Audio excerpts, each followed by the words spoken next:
Imam Syafi'i ini mujaddid minal muhibbin, tidak pernah mengingkari. Sayyidina Alwi bin Ubaidillah tidak pernah mengingkari nasabnya. Bagaimana bisa dikatakan muhibbinnya, bahkan dikatakan mengakui atau tidak menolak keabsahan nasabnya, sementara Imam Syafi'i sudah wafat, bro. Assalamualaikum warahmatullahi wabarakatuh. Salam jumpa, salam sejahtera untuk Anda semua. Salam persaudaraan dari kami Ara9 Channel. Saudara-saudaraku, kembali saya menemui Anda. Dan pada edisi kali ini saya ingin bertukar pengalaman dengan Anda terkait dengan beredarnya satu video ceramah seorang Habib dalam acara yang sangat besar, yang mengatakan bahwa tak satu pun dari 4 imam madhab kita itu mengingkari keabsahan atau ketersambungan nasab Alawi bin Ubaidillah atau Ubaidillah bin Ahmad al-Muhajir terhadap Rasulullah. Cukup memukau, dan mari kita simak bersama. Tidak ada yang ingkar, tidak ada yang ingkar kecuali di Indonesia. Aneh ya? Aneh tidak? Aneh tidak? Di Irak ahli nasab ada, di Syria ahli nasab ada. Imam Syafi'i ini mujaddid minal muhibbin, tidak pernah mengingkari. Sayyidina Alwi bin Ubaidillah tidak pernah mengingkari nasabnya sampai kepada Rasulullah sallallahu alaihi wasallam. Imam Abi Hanifah, Imam Ahmad ibn Hanbal, Imam Malik, para ulama-ulama terkemuka, tidak ada yang ingkar kalau Habib Alwi bin Ubaidillah itu Ibn Ahmad Muhajir ilallah itu memang benar sampai kepada Rasulullah sallallahu alaihi wasallam, kecuali di Indonesia. Dan itu datangnya musim-musiman.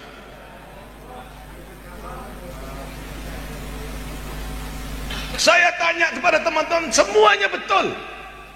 Jadi seakan-akan dia lebih hebat dari Imam Syafi'i, dia lebih hebat daripada Imam Abi Hanifah, seakan-akan dia lebih hebat daripada Imam Ahmad ibn Hanbal, seakan-akan dia lebih hebat daripada Imam Malik.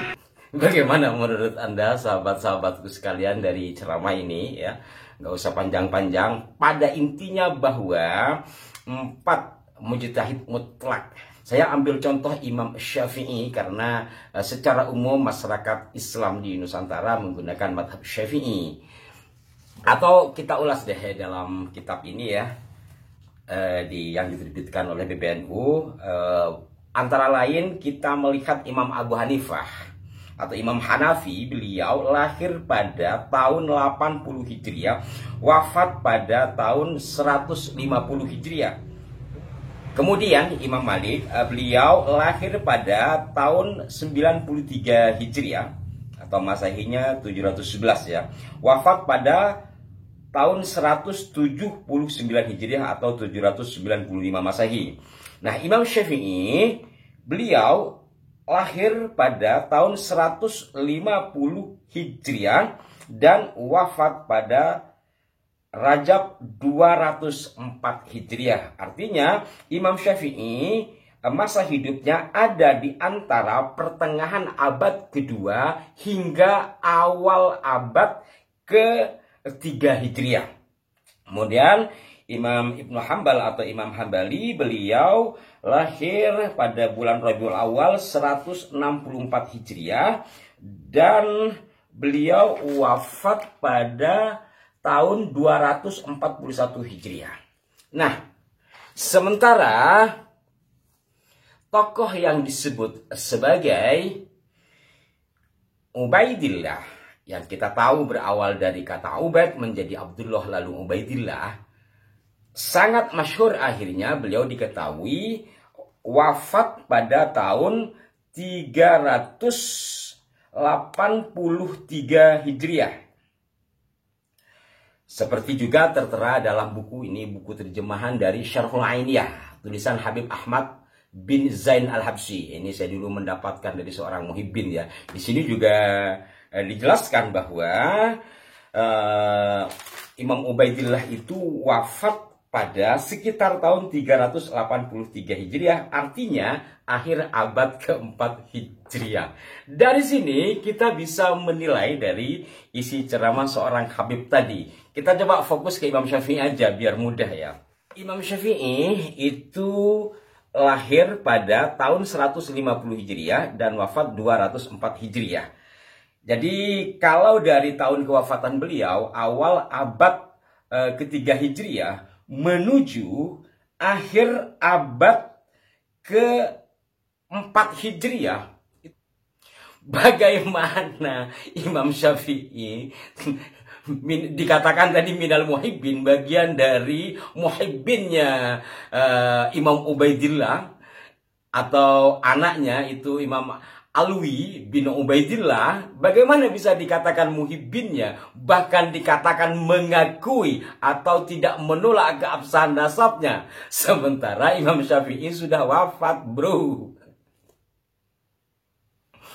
Ini mohon maaf, saya tidak mentertawakan beliau ya, saya mentertawakan keadaan. Kok iso loh? Kok bisa? Dalam sebuah ceramah besar, itu haul besar ya kalau di Jawa Timur, ada seorang yang berceramah seperti itu untuk mempengaruhi umat. Dan umat langsung iya saja. Disinilah yang menurut hemat saya perlu kita kaji bersama ya, tentang tingkat pemahaman masyarakat dan tingkat pemahaman sang penceramah, tetapi mampu mempengaruhi banyak orang. Bayangkan, tokoh-tokoh 4 imam madhab itu sudah wafat semuanya. Sekian ratus tahun kemudian baru tokohnya Ba'alwi. Kalau dihitung dari Alwi bin Ubaidillah bin Ahmad yang katanya Al-Muhajir itu kan bedanya ratusan tahun. Imam madhab yang 4 sudah pada wafat, berapa ratus tahun kemudian beliau ini lahir. Kalau memang tokoh ini ada, karena ada yang mengatakan tokoh fiktif, wallahu alam ya. Katakanlah tokoh benar ada, tapi kan butuh waktu berapa ratus tahun setelahnya. Bagaimana seseorang yang sudah wafat kemudian mengakui memba'dil muhibbin, bagaimana bisa dikatakan seperti itu? Ini kan lagi-lagi tingkat pemahaman masyarakat kita dan tingkat kehebatan barangkali dari sang penceramah di dalam mempengaruhi orang. Tetapi bagaimanapun akhirnya hal-hal seperti ini kan kemudian mengemuka. Maka hal ini saya ulas di sini bukan untuk merendahkan, setidaknya untuk menyampaikan sesuai data-data yang kita ketahui bersama tentang masa hidup dari imam madhab yang 4 kalau dikaitkan dengan imam mereka yang disebut tadi. Itu yang pertama. Yang kedua, barangkali ini juga menjadi pencerahan bagi kita bersama di dalam menelaah penyampaian-penyampaian dari siapapun. Yang ketiga, ini juga bisa ditengarai sebagai bagian dari mempengaruhi umat yang belakangan ini, sebenarnya sudah bukan belakangan ya, sudah sekitar 2 tahun lebih, ada diskursus nasab yang secara pendekatan kitab atau uji pustaka, mereka yang dikatakan sebagai dzurriyyah Nabi ini dikatakan batil, mengkotek, majhul dan sebagainya. Lalu muncullah penyampaian-penyampaian seperti ini sebagai pembelaan barangkali ya. Padahal mestinya yang harus dilawan itu, yang harus dijelaskan kebenaran adanya seorang bernama Ubaid yang menjadi Abdullah, kemudian menjadi Ubaidillah, dikatakan sebagai putra dari Imam Ahmad yang ke atasnya tersambung ke Rasulullah. Mestinya di situ, bukan lantas ngarang-ngarang cerita yang isinya ternyata malah seperti yang saya katakan tadi. Bagaimana sahabat-sahabatku sekalian, kiranya cukup sebagai ya untuk mengingatkan kita semua agar sekali lagi tidak mudah percaya begitu saja atas penyampaian siapapun tanpa kita melihat datanya. Bagaimana orang yang sudah wafat berapa ratus tahun sebelumnya dikatakan minal muhibbin, dikatakan tidak pernah mengingkari. Wow, jauh sekali masanya. Ya Allah, ada ya. Demikian sahabat-sahabatku sekalian, mohon maaf apabila ada hal-hal yang kurang berkenan di hati Anda, dan mari kita kawal persoalan nasab ini tetap pada jalur ilmiah, pada koridor yang bisa mencerahkan kita semua. Sampai jumpa. Wassalamualaikum warahmatullahi wabarakatuh.